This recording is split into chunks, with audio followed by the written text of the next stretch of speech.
Bem, amigos das redes sociais, amigos e amigas internautas, um excelente boa tarde! São agora 17 horas e 52 minutos, horário de Brasília, do dia 29 de maio de 2019.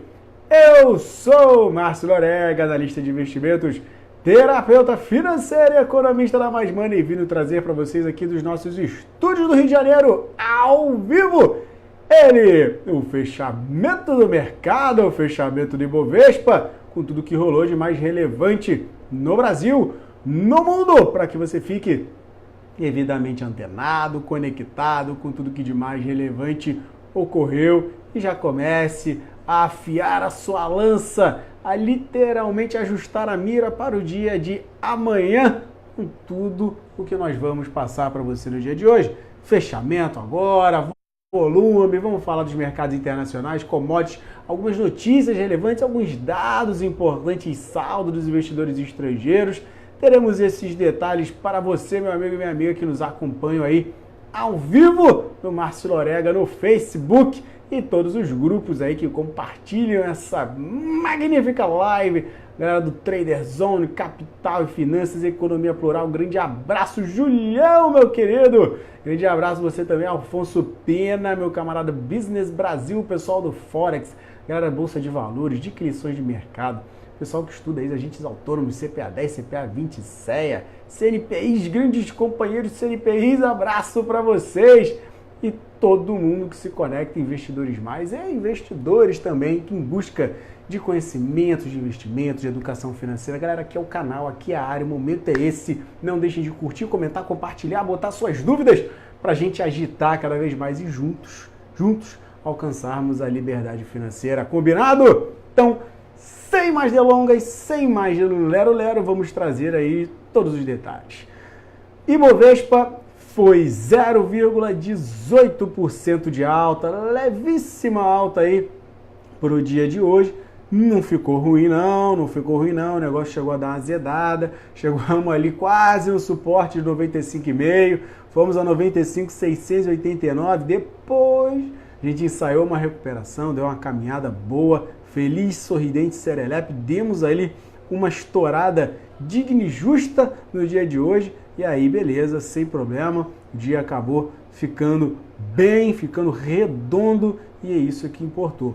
Não foi nada espetacular, né, como se esperava, o potencial que tinha, mas a gente conseguiu, potencial que eu digo por causa das questões aí voltadas do pacto assinado entre os poderes, né, Planalto, STF, Congresso, as questões voltadas também potencial de queda de taxa de juros da nossa economia, que também a galera está de olho, a MP 870 que finalmente passou para a redução dos ministérios, Coafina continua na mão do Paulo Guedes, e aí esses detalhes consumados, não questão de que está garantida a queda, mas só o boato de que pode ter cada vez mais ele aumentando, questão do bate-papo ontem no Campos Neto, falando com a relação do dólar mesmo subindo, não puxou a inflação, então o sinal de que a economia não está firme assim, tudo isso ampliou esse potencial de aumento da taxa de juros e as coisas caminhando para um acerto entre os poderes, para que passem reformas e tudo mais em prol do país, dava um potencial de que a gente conseguisse reverter a queda. Precisávamos de gatilhos para surgir ao longo do dia, para impulsionar. Os bancos acabaram rodando bem com essa questão de potencial de queda de taxa de juros. Suprimimos o cenário externo, que azedadaço da Silva ficou rodando, mas também não conseguiu muita pressão, porque as commodities, com o nível aí dessa guerra sendo ampliada entre Estados Unidos e China, as questões aí das terras raras, que muita gente me perguntou, Márcio, que diacho é isso de terra? É terra mesmo a parada? É uma terra que o pessoal usa para fazer alguma coisa? Como é que usam terra para fazer produtos do setor tecnológico? Galera, são substâncias químicas que são de muito difícil extração e que, aí é que mora o detalhe, a China é a oferta global dessas substâncias, galera. Então, por isso aí a China vai usar isso como um contraponto nessa questão dos Estados Unidos sobretaxarem, botarem lá tarifa em cima de 200 bi de produtos chineses. E aí teve até relatório do Pentágono, rapaz, o negócio tá firme ali. O Departamento de Defesa dos Estados Unidos apresentou um relatório lá para o Congresso a fim de tentar reduzir essa dependência. Um beijo no coração, meu amor. Obrigado pela sua participação. Você, grande Joãozão, seja bem-vindo, meu camarada. Mas perdeu o que a China vai usar como contraponto? A questão das terras raras, meu camarada. Aquilo que o pessoal estava aí tenso com relação aí o que é, o que significa as terras raras. E aí, explicando, né, só para dar uma reiterada para você, grande Joãozão, é o seguinte: são substâncias químicas que são de dificílima extração, e aí a China detém 80% dessa oferta global. E aí é que eles vão utilizar para fazer aí um contraponto com relação aos Estados Unidos imporem as tarifas lá sobre os 200 bi. E aí teve até Pentágono soltando, como eu estava falando, um relatório apresentando aí alternativas para reduzir essa dependência da China. Por quê? Volta-se para a questão de construções de produtos militares, alta tecnologia, para construções de coisas voltadas a literalmente altíssima tecnologia. Então, pessoal, fica-se um cenário de que a China, com uma retaliação dessa, engrossa o caldo sério para o lado dos States. E aí estão tentando ver aí alternativas, tentar reforçar a produção doméstica, oferecer incentivos econômicos sob medida, para ver se o negócio não pesa tanto quanto pode pesar. E se realmente eles executarem, vai pesar bastante por lá. Então, a gente viu esse cenário que dá uma azedada, dá um potencial de desaceleração econômica no mundo inteiro, e aí amplia-se o cenário de commodities descendo a ladeira, não tem jeito. E aí você soma também as questões voltadas lá à União Europeia, com um cenário, como eu comentei mais cedo, da Itália, com seus grandes déficits fiscais, e você tem uma mini hecatombe, uma mini bomba, com um relógio lá contadinho para estourar. Vão tentar fazer as coisas caminhar. Então, por isso, o Dow Jones da ladeira abaixo. Sim, só isso. Ainda tem as questões lá da inversão dos juros norte-americanos, que a curva de juros dos treasuries, dos tesouros de lá, ela está apresentando um padrão mais invertido possível desde 2007. E aí, para vocês terem uma ideia, dos títulos de 3 meses com os de 10 anos, a gente está vendo aí uma diferença de 123 pontos base negativos, que supera aí essa marca quando teve o pior momento agora em março. Beleza, Márcio falou grego. O que isso quer dizer? Grande Luiz, seja bem-vindo. Quer dizer o seguinte, para dar uma noção de parâmetro. Nessa visão, nessa ideia, com esse olhar para o horizonte de recessão nos Estados Unidos, que é isso que essa inversão de curvas de juros demonstra, a gente vê que no prazo de 1 ano e meio, mais precisamente no dia 3 de novembro de 2020, ocorre aí uma eleição dos Estados Unidos, mas dentro disso a gente tem aí um cenário de recessão que pode bater na porta. Já não vai bastar o cenário de eleições nos States, que já causa volatilidade, você ainda tem aí esse cenário provável de que dentro desse período você tenha também uma recessão econômica, e aí desanda tudo que tem direito. Por isso a gente está vendo um cenário por lá complicado. E o dólar também mambembe, o dólar desceu a ladeira, perdeu os R$4, foi para 3,9761, batendo aí no menor valor desde 10 de maio, e o dólar futuro 3,9765, com perdas de 1,24%, rodou abaixo de 4 e quis ficar lá.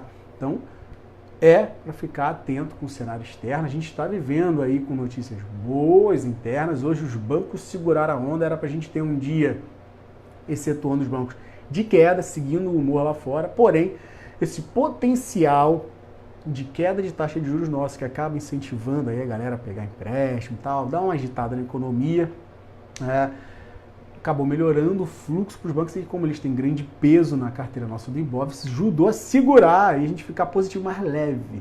Então, mesmo com a figura do Ibov ficando com uma projeção um pouco melhor, um pouco mais de alta do que para baixa, já foi um alerta para ficar atento. A gente pode ter uma realização aí para amanhã, até o final da semana. Então vamos ficar atento. Com relação ao saneamento básico, é a questão de fazer uma lei para substituir a MP, que vai caducar agora, acabou auxiliando essa BES para ser uma das maiores altas. A gente vai falar já das maiores altas e baixas, maiores volumes e mais negociados. E papéis defensivos e varejo acabaram dominando também um pouco mais esse cenário para o dia de hoje. Muito em parte, né, via varejo com relação à Amazon. O Grupo Pão de Açúcar negou, mas tem aí esse fundo e vamos ver como pode melhorar. Será que esse negócio vai caminhar ou não vai? BR Distribuidora, que também rodou bem com a questão que comentei mais cedo, né, de novos conselheiros lá na parte de conselho de administração. Então a gente viu aí um caminho bacana e frigoríficos seguindo a toada de queda no dia de hoje.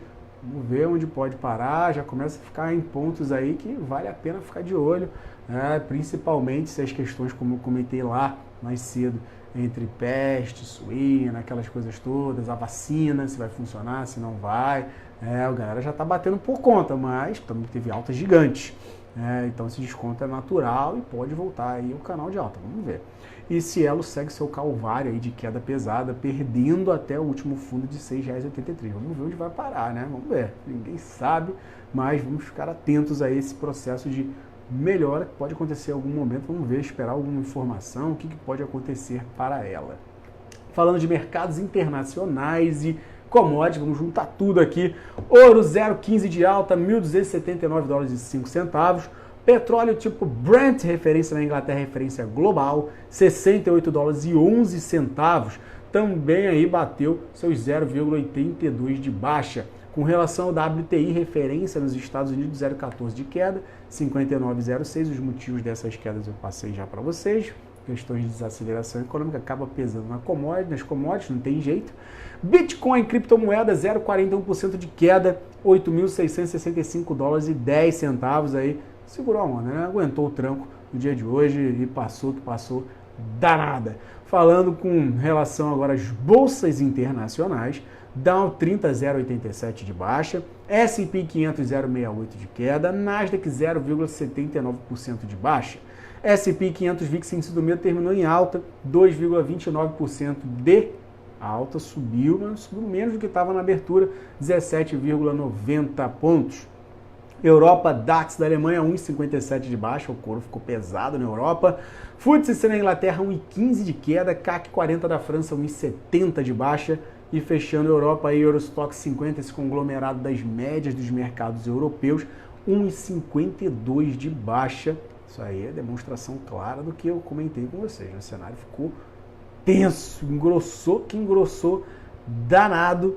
Então, vamos ficar aí, mais uma vez, espertos com o que a gente tem para pipocar lá fora. E se a gente não ficar alimentando o nosso cenário aqui com dados positivos, com os catalisadores que precisam, a gente pode ter um processo de realização. Vamos ver se as coisas caminham bem, né? Se tudo o que está sendo fomentado e comentado roda direitinho, para a gente aí não tomar uma pancada firme do que está acontecendo lá fora. Agora, pegando aqui maiores altas, maiores baixas, maiores volumes e mais negociadas, depois a gente fala de algumas notícias relativas aí a ativos. Então, vamos pegar aqui as notícias logo dos ativos, né? EG3, galera, essa mesmo que comprou a TAG lá da Petrobras, essas ideias de STF, né, de Faquin, que vai segurar, suspendeu a questão da venda, aquisição da TAG. A EG3 falou que não tinha desistido do direitinho, até mesmo porque ela não dá para desistir no atual cenário, porque ela já realizou algumas operações financeiras internacionais para ter 3 bi de dólares para pagar a Petrobras. Olha que lenha, né? Olha o que a gente tem aí em nível de, não vou dizer ingerência, mas eu acho que falta de tato, né? Se é para travar, trava no início, não trava depois que foi feita a venda num processo que era lícito, tudo direitinho, que gera um cenário como a própria EG3 falou, é um cenário de extrema insegurança jurídica, porque você tem um processo que é lícito, tudo bonitinho, beleza, foi disputado, tudo bem, a EG pagou, juntou o dinheiro para poder pagar e agora, beleza, tá aí com um monte de operações, um monte de compromissos feitos financeiros internacionalmente, a gente não está falando de pouquinho dinheiro, a gente está falando de 3 bi de dólares e está um negócio amarrado. Isso aí, para o olhar externo, né, quando vem aqui para olhar para possíveis aquisições, a galera vai botar um prêmio menor para embutir esse risco. Ou seja, menos dinheiro no cofre do Estado que pretende aí fazer outras, o Estado com E maiúsculo, outras vendas, outras privatizações. Beijo, mãe! Obrigado pela sua presença. Um bem amigos especial para você. E isso aí acaba afetando muito a credibilidade do país, que já não está na Brastemp, já está complicado há um tempo. E aí você tem nesses cenários, é triste, né? Então vamos ver como é que isso vai caminhar, ver se a ex propriamente de estar tentando reverter essa liminar do Fachin, que pode ser confirmado ou derrubado, o julgamento marcado no plenário lá no Supremo nessa quinta-feira. Então vamos ficar atento aí, EG3 e Petrobras vão estar no fluxo dessas informações. Outros detalhes para trazer importante, a WEG e a Embraer fazendo parceria para aeronaves elétricas. Interessante aí, bom para as duas, né? Mais até para a WEG, que ela é muito focada nessa questão de motores elétricos, inovadores, sistemas propulsivos. Então temos um potencial interessante, mais uma notícia aí para a WEG, com potencial bom, né? Potencial interessante. Agora, com relação a PIB nosso aqui, aí na informação de empresa, em relação à questão de PIB mesmo, a gente está vendo, né, não adiantou muito até o presente momento. Óbvio, a gente tem visto muitas coisas caminhando direitinho, tá complicado, tem briga entre o Congresso, o governo, esse AUE todo, e aí as coisas estão com uma dificuldade de se concretizar, de serem divulgadas, tudo isso a gente já está careca de saber. Galera que é pró, galera que é contra, tá um salseiro danado no país, né? Tá praticamente dividido igual baile funk, lado A e lado B. Não precisava, a gente tinha que estar tudo pró-país, mas tem essas questões, e não vamos entrar nesses méritos, mas fato é que com toda essa celeuma montada, a gente está vendo uma expectativa de resultado de crescimento do PIB para esse primeiro aí trimestre, com a questão de 0 a menos 1%. E a projeção acaba aí ficando em linha com a mediana, que a gente está vendo retração de até 0,2%. Então é algo para ficar atento, para ficar esperto. A gente não está com um momento tão bom assim econômico. A gente teve a fala aí até do próprio presidente do Banco Central reiterando essas questões, e seria de muitíssimo bom tom que tudo pudesse sair logo para gerar um fluxo positivo, não é só para a questão aqui de bolsa de valores e a gente comprar e ir para a galera, não. É para o nosso país começar a entrar nos eixos, galera. Então, para as coisas fluírem bem, reformas precisam sair, as coisas precisam caminhar em prol do povo, para o melhor, para que se gere emprego, para que a economia comece a rodar positivamente, para a gente ver esse país crescer, né? Que eu tenho certeza que é o que todo mundo deseja. E nessa leva aí do que todo mundo deseja, vamos trazer algo que todo mundo quer saber, o saldo dos investidores estrangeiros na Bolsa agora em maio deu uma reduzida, finalmente, né? Que beleza! Grande Luizão, obrigado pela participação, campeão. A gente tem aí uma questão do saldo dos investidores estrangeiros que teve compra, isso pegando segunda-feira, que foi feriadão lá nos Estados Unidos e feriado na Inglaterra, ou seja, um dia minguado de volume, eles entraram comprando 409 milhões de reais, totalizando ainda no mês um saldo negativo forte de 4,7 bi e deixando o ano negativo ainda em 4,2 bi. Então não é pouca coisa, a gente tem 4,7 ainda nesse mês, é muito, mas fico feliz que pelo menos a galera está comprando, né? Então que melhore e que melhore cada vez mais. Enquanto isso, os investidores de pessoas físicas, eles continuam diminuindo a posição que estava comprada, 236 milhões de reais de venda na segunda-feira, chegando a um volume positivo de 1 bi 302 milhões nesse mês agora de maio, demonstrando aí mais uma vez um pouco o pé trocado, né? Mas a galera ainda está comprada, os preços médios cantando na cabeça do pessoal. Eu espero que você não esteja com o preço médio lá no alto. Espero que já comece aí, que seu preço médio tenha sido feito num momento bom. Eu não recomendo o preço médio, mas se você fez, beleza. Espero que com essas altas recentes você já tenha aí recuperado, saído das operações, sendo de curtíssimo prazo, para não ficar no risco, porque a gente tem um cenário bem tenso também para amanhã, tá? Não era só hoje não, que vocês viram o salseiro que foi, mas para amanhã também o negócio tá bem zoado. Falando de altas e baixas, agora sim detalhando para vocês volumes e mais negociadas, Sabesp liderou 44,40, 4,20 de alta, Via Varejo em segundo lugar, 4,59, 4,08 de alta, BR Distribuidora 24,46, 3,46 de alta, rumo 19,10, 3,18 de alta. E aí, fechando a tampa do Top 5, Ultrapar, o GPA 3, 19,99, 2,93 de alta. Maiores baixas, JBS liderou 6,54 de chinelada aí no after, 21,12. BR Foods 28,83, 5,16 aí. Quedinha considerável da BR Foods, eu vou ficar de olho. CSN 16,70, 4,18 de baixa. Cielo 677, 4,10, fundo duplo. Vamos ver se aguenta o tranco. Pode gerar reversão, mas vamos ver, vamos aguardar, né? O papel tá numa descendente firme. E Suzano 33, 35, 3,27. O dólar caiu, ela também acabou descendo a ladeira.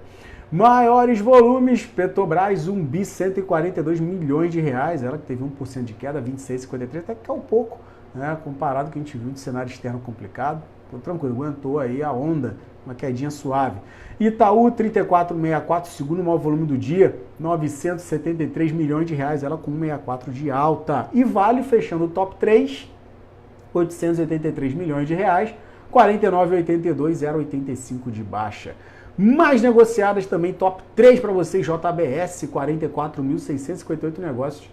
JBS, rapaz, liderando aí, mais negociadas. Petrobras, bancou a Petrobras, ficou para o segundo lugar, 43.566, e Itaú, 40.836. Por isso que eu tô falando, vou ficar de olho nesses frigoríficos aí, com essas quedinhas relevantes que tiveram. Mas amanhã a gente traz essas informações para vocês na abertura. Me lembrem, coloquem os ativos que vocês desejarem e a gente disserta a respeito. E grande Paulão, só para a gente não perder a nossa excepcional tradição, Itaúsa, né? Itaúsa, olha aí, foi bem, mas tem que ficar atento aí. Esse 12,30 é uma resistênciazinha enjoadinha para ela. Grande João, só um beijo no seu coração, obrigado pela participação, meu querido. Muito feliz, você tá aí, campeão. Grande Cissa também, bem-vinda aí ao nosso fechamento. E Enat 12,74 no seu fechamento, ela que chegou a 13,20, acabou deixando uma figura de reversão enjoada, rapaz, vamos ficar atento aí, acabou não aguentando tanto assim o tranco. E se realmente perder essa mínima de hoje, 12,50 ali, 12,59 foi a mínima de hoje, mas se perder 12,50 o caldo pode engrossar ainda mais e esse ativo pode recuar para 12,50 depois de 12 prata que a gente viu aí há poucos dias atrás, beleza? Então, amanhã, galera, todos convidados, a abertura do mercado entre 9 e 9h30, trazendo os detalhes, informações, o resumo do mercado para que vocês possam aproveitar as boas alternativas que a gente tem sempre analisando as questões de risco, retornos, controles, vendo esses detalhes, e são importantíssimos para que você consiga literalmente construir o seu portfólio, o seu montante financeiro e fazer com que ele renda. É óbvio, você não vai ganhar sempre, mas com um controle de risco bem montado, bonitinho, a mente funcionando bem, o emocional controlado, vocês vão chegar lá. Deixa eu ver sua pergunta, João. Márcio, o que você acha que vai ser o catalisador de uma possível recessão global? Campeão, catalisador a gente já tem, né? A questão é só se vai piorar ou não. Pontos. China e Estados Unidos, com essa guerra comercial, já está um ano nessa brincadeira, né? Vamos ver como mais pode piorar, eu espero que melhore, mas quanto isso possa piorar, vai ampliar esse cenário de recessão, de desaceleração econômica global e pega todo mundo, que pega commodity, aí não sobra emergente, não sobra nem país forte, aí você vê a Europa que acaba sofrendo, que você está tendo uma guerra comercial entre as duas maiores economias do mundo, isso pode mexer com a parte automotiva, que aí bate na Europa, bate na França, bate todo mundo lá da Europa que vive disso, e aí você tem um cenário bem osso. Fora essa questão, cenário também dessa inversão de taxa de juros norte-americana que sinaliza e vem mantendo essa sinalização de recessão econômica. Trump até briga que é a taxa de juros mais baixa, a gente vê o Fed mantendo o seu viés, tendo paciência, mas as taxas de juros não mentem, galera. Não tem fluxo especulativo gigante para manter durante tanto tempo uma posição dessa de inversão de curva de juros dos treasuries, dos títulos norte-americanos. Então, tem sinalizado, bem gritante esse cenário aí para daqui a um ano e meio, de entrar no cenário de recessão norte-americana. Recessão norte-americana é o sinônimo de quê? Recessão global. E aí, esses pontos que são os mais relevantes. E aí, meu amigo, não adianta você ter uma reforma na Previdência espetacular, não adianta você ter esses catalisadores maravilhosos aqui internos, porque o fluxo mundial não vai estar para compra. vai estar para proteção, vai estar para segurar a onda, vai estar todo mundo ali focado mais em garantir um mínimo do que buscar um diferencial, porque está tudo com risco muito alto e isso acaba batendo em todo mundo. Então esses pontos eu elenco para você, João, como os mais relevantes, para você ficar atento. As curvas de juros norte-americanas, cenário de Estados Unidos e China, essa possível eleição ano que vem. Aqui a gente pode ter os nossos, nem voo de galinha, pode ter mais altas aí com as expectativas, com as questões da reforma da Previdência caminhando bem, tendo, digamos, uma questão de 10 anos conseguindo atingir uma boa economia que se espera entre 800 e 1 tri, pelo menos. Qualquer coisa abaixo disso, não sei se vai ser tão bom assim, vai depender de muito dos termos, como vão rodar. A gente pode, em um cenário, digamos, uma probabilidade menor, navegar mais tranquilo enquanto o mundo estiver complicado, se a gente tiver um cenário aqui interno bem moldado, bem modelado, para poder rodar e aguentar o tranco da crise, e quando as coisas começarem a melhorar, a gente está surfando forte. Mas tem que ficar atento aí nesses pontos, beleza? Um beijo no coração, minha cunhada linda, Lonitia. Beijo para você, obrigado pela participação. Espero ter auxiliado você também, João, com essas informações. E ficou com dúvida? Fica à vontade para colocar aí suas perguntas e eu vou ter o maior prazer, maior alegria em responder e trocar essa experiência. Combinado? Grandíssimo abraço a todos vocês. O convite está aberto amanhã, 9h30. Espero todos vocês. Uma excelente noite. Muitíssimo grato pela participação de todos e até amanhã. Vamos para a nossa despedida? Tchau!